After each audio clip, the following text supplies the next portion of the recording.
It is part of the history of the city of Lynchburg that many people do not even realize. Lynchburg became a thriving city largely on the backs of enslaved people. ABC 13's Noreen Turin joins us with her look at the city's history of urban slavery. Well, Dan or Mark, when we think of slavery, most of us probably picture the plantations that we see in the movies.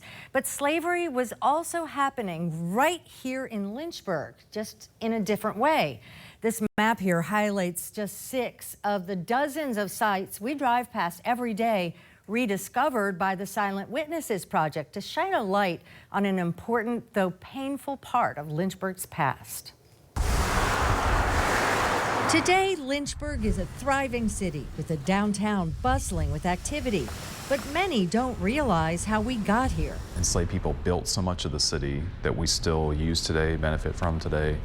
It's really all around us, and yet it's unknown to most people, forgotten to most people. Slavery in the city looked a lot different than the plantations, but was no less grueling. They worked in the industries here, the foundries.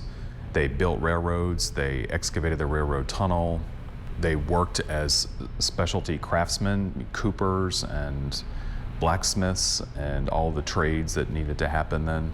They were really an absolutely essential part of the local economy. Right across 12th Street here, this structure is the old Knight's tobacco factory. In fact, enslaved laborers put Lynchburg on the map with their long hours doing difficult work in tobacco factories, including this one. And all that was done all over Lynchburg, and Lynchburg had very famous brands made here, but done almost entirely by enslaved people. Wow. A lot of white folks became very rich on the backs of the enslaved labor that they had. Ramona Battle is a descendant of enslaved people herself and a founding member of the Silent Witnesses Project. It's a collaboration between the Legacy Museum and the Lynchburg Museum System to research and mark sites connected to slavery.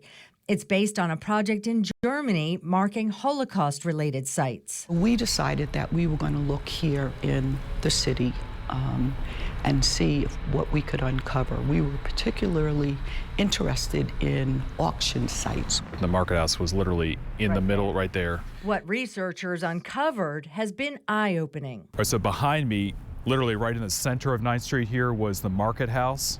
And this is probably the single most famous site associated with slavery in Lynchburg, because it was right here at the heart of downtown at this busy intersection of 9th and Main. And the market house was a community market where people sold produce and, eggs and chickens and that sort of thing.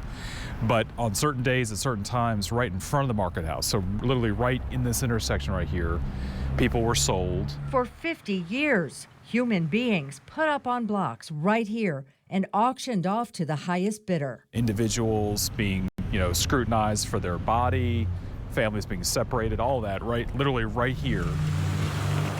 And it's hard not to drive through this intersection and see it the same way. In fact, Lynchburg Museum Director Ted Delaney says the slave trade here was big business. Lynchburg was a major center of slavery in the state of Virginia. It was the largest slave market west of Richmond. This was the site of Woodruff's slave auction and boarding business. Woodruff's auction house was here at the corner of Commerce and 10th Streets, where this parking deck now stands.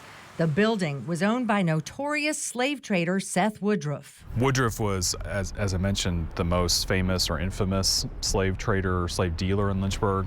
And as a matter of fact, he was so well known that Harriet Beecher Stowe mentioned him, and she mentioned Seth Woodruff from Lynchburg, Virginia, as an example of how, slave trading was real. He treated people like livestock, like animals. People came from all over to buy and sell through him.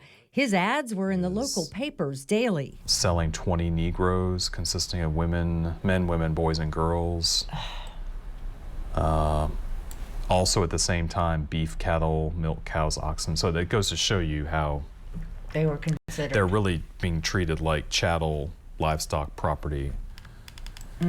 Public sale, look how that's grouped. Negroes, stock, crops. As for the enslaved laborers working in the city, they were kept in housing like this, Leftwich's Row on Harrison Street. It was named after its owner, a tobacco tycoon. Today, this is what fills that space, low-income apartments. The tenants, perhaps unaware of those who once lay their heads here, the silent witnesses to the darker side of Lynchburg's past. And I only got to show you 4 of the 6 sites the Silent Witnesses Project has focused on so far. You can read about the rest in my extended version of this report right now at WSET.com. The organization is hoping to be able to install the bronze plaques for these 6 sites sometime in April. They're going to dive into another group of sites as more funding comes in. Back to you.